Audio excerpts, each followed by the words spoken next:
Doctor Murarilal Agarwal, अवकाश प्राप्त professor, Sanskrit विभाग, SRK PG कॉलेज फिरोजाबाद तथा एमरेटस फेलो UUC। आप सभी विद्वान दृष्टाओं श्रोताओं का आदर करता हूँ, समादर करता हूँ, वंदन करता हूँ, नमन करता हूँ, अभिनंदन करता हूँ। आज बड़े सौभाग्य का विषय है कि मुझे आगरा के प्रसिद्ध प्रकाशक निखिल प्रकाशन के प्रबंध निदेशक मोहन मुरारी शर्मा जी के द्वारा तैयार की गई शैली विज्ञान के तत्व रघुवंशम विशेष संदर्भ में पुस्तक के संबंध में कुछ बताने जा रहा हूँ। वास्तव में यह महाकवि कालिदास का प्रसिद्ध ग्रंथ है। महाकवि कालिदास सरस्वती के वरदपुत्र, जो शिव की उपासना में रत रहने वाले हैं, उनकी पूजा करने वाले हैं, सही मत के चलने वाले हैं। ऐसे महाकवि कालिदास के द्वारा रचित 7 रचनाएं हैं, जिनमें 2 महाकाव्य हैं, कुमारसंभवम और रघुवंशम। रघुवंशम यह कवि की वह ऐसी कृति है जिसमें 31 राजाओं का अंकन हुआ है। 31 राजाओं के चरित्र को उन्होंने उभार करके प्रस्तुत किया है। 19 सर्गों में विभक्त 1569 श्लोकों में निबद्ध यह रघुवंश महाकाव्य निश्चित रूप से शोधपरक ग्रंथ है। इस पर अनेक प्रकार के शोध कार्य हो चुके हैं।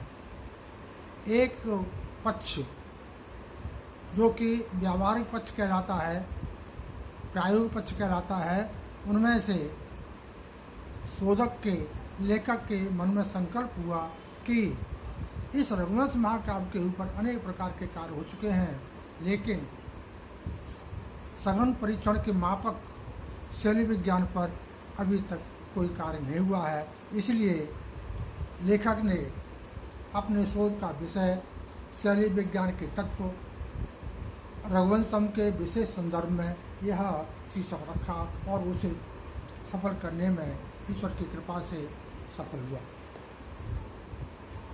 इतना ही नहीं, प्रकाशन से पूर्व सन 1983 ईस्वी में आगरा विश्वविद्यालय आगरा ने सर्वश्रेष्ठ शोध कार्य के लिए इस शोध ग्रंथ पर लेखक को स्वर्ण पदक से विभूषित किया।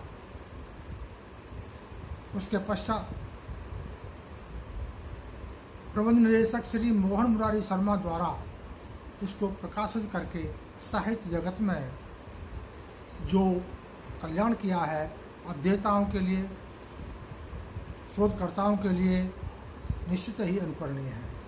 और मैं इतना भी कहना चाहूँगा, इसमें गर्वोक्ति नहीं है कि यह शैली विज्ञान से संबद्ध उस समय का पहला कार्य था, जो कि बाद में और अन्य शोधार्थियों के लिए मार्गदर्शक के रूप में कार्य कर रहा है।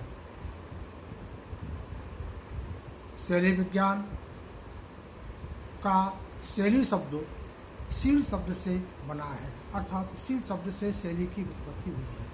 शील का अर्थ होता है स्वभाव, और स्वभाव जैसा होता है उसका प्रभाव कृति पर पड़ता ही है। इसलिए कृति को, कृतकार को विभिन्न प्रकार से नापा जा सकता है। उस मापन का यंत्र है शैली विज्ञान।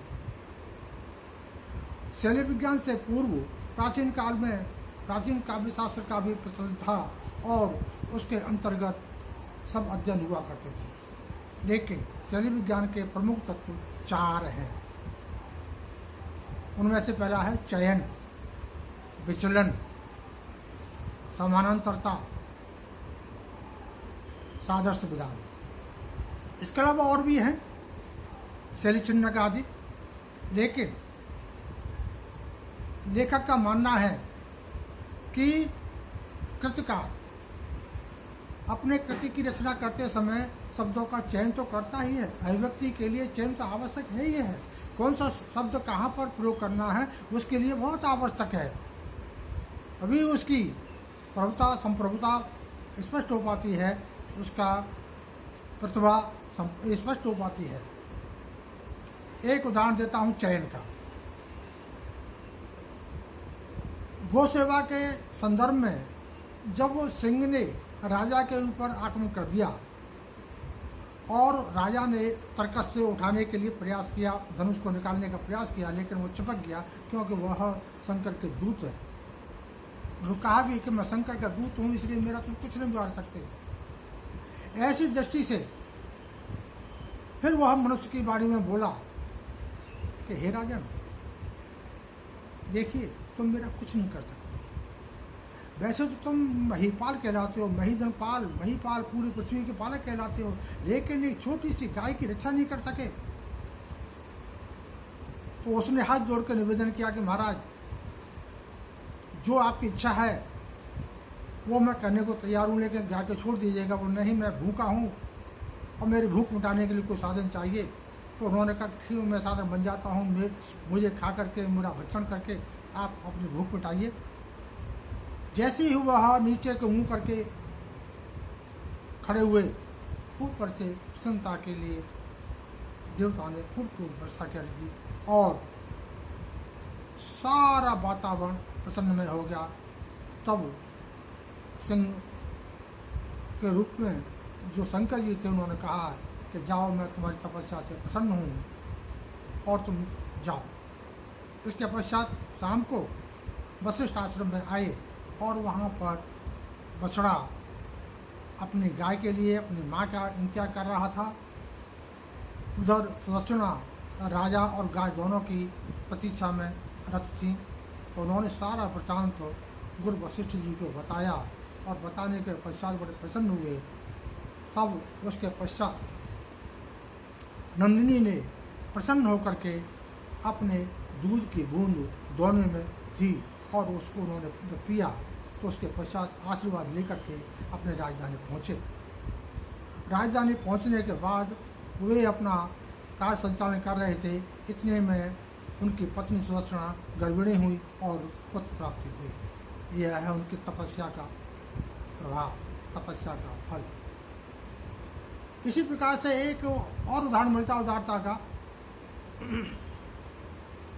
कि एक बार राजा विश्वजित यज्ञ करने के बाद में खाली हाथ हो गए थे, सारा संपत्ति उन्होंने दान में कर दी थी। उधर वर्तंतु के शिष्य कौश ऋषि ने अपने गुरु को विद्यार्जन के लिए उनसे दक्षिणा की मांग की कि आप दक्षिणा मांगें।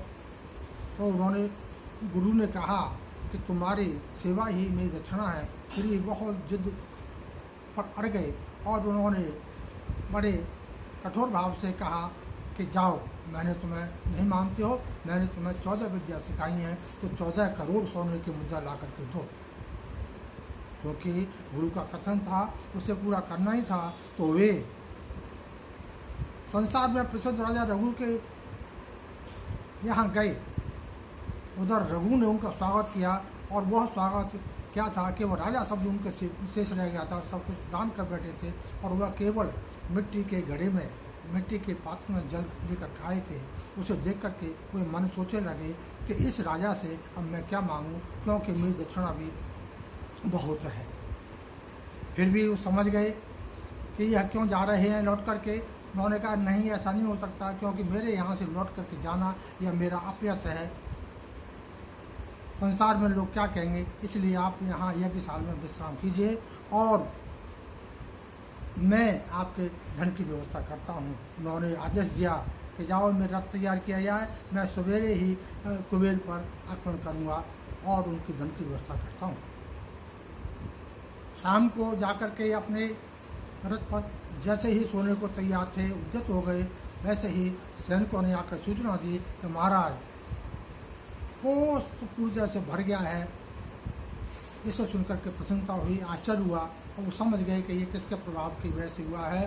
फिर सवेरे बैठक बुलाई गई, उसमें शिष्य कौश ऋषि को भी बुलाया गया। उसने कहा कि आपने जो दक्षिणा मांगी थी वह आप ये सारी दीजिए, तो आपकी निमित्त आई है।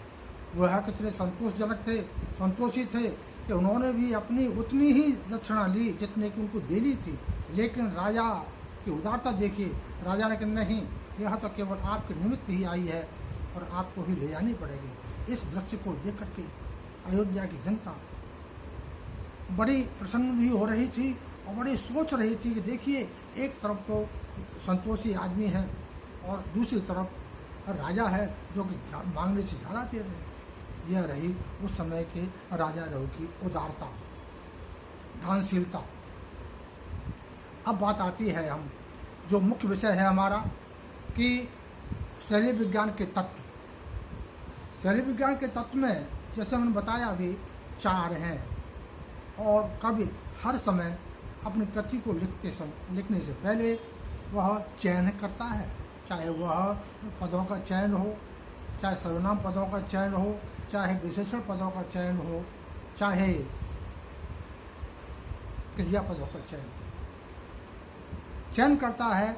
जैसे मैंने उदाहरण दिया था, सिंह की भाषा में सिंह ने कहा अलम महिपाल तब सवेणो, तो महिपाल शब्द का प्रयोग जब राजा ने किया, जब कवि ने किया है, तो उससे उसने का कहने का आशय ये था, ध्वनि निकल रही थी कि वैसे तो तुम राजा कहलाती हो, महिपाल कहलाती हो, लेकिन तुम्हें एक छोटी सी गाय की भी रक्षा नहीं कर पाई। इसी प्रकार से इस ग्रंथ में विचलन का भी काफ़ी उल्लेख है।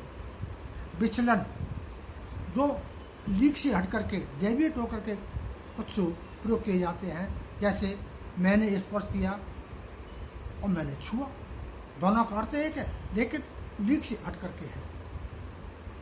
इसी प्रकार से समानांतरता तो भी कई प्रकार की होती है, ध्वनि समानांतरता, वाक्य पदीय समानांतरता। इस प्रकार से कवि अपने हिसाब से अपने प्रकरण के आधार पर उसको प्रयोग करता है। इसी तरह क्रिया चयन, क्रियाओं का भी उस प्रकार से वर्णन करता है जहाँ पर उसको उपयुक्त लगता है। इन आधार पर ये कहा जा सकता है कि यह जो पुस्तक है निश्चित ही यह मार्गदर्शक के रूप में काम कर रही है। मैं अतिरिक्त ये मुझे कहने में गर्वोक्ति होगी कि यह उस समय 1983 में यह पहला ही कार्य था जिस पर मुझे इस पर गोल्ड मेडल मिला था। लेकिन उसके पश्चात मुझे एक प्रकाशक महोदय से भेंट हुई और इन्होंने इस ग्रंथ को साहित्य जगत में उपस्थित करके, साहित्य जगत को देख करके बहुत बड़ा कार्य किया है। निश्चित ही वह कार्य उन लोगों के लिए सहायक होगा जो कि शोध कर रहे हैं, शिव के उपासक हैं, कालिदास के साहित्य का अध्ययन कर रहे हैं, उनके लिए बहुत ही उपयोगी होगा। इन्हीं शब्दों के साथ मैं अपनी वाणी पर विराम देता हूँ।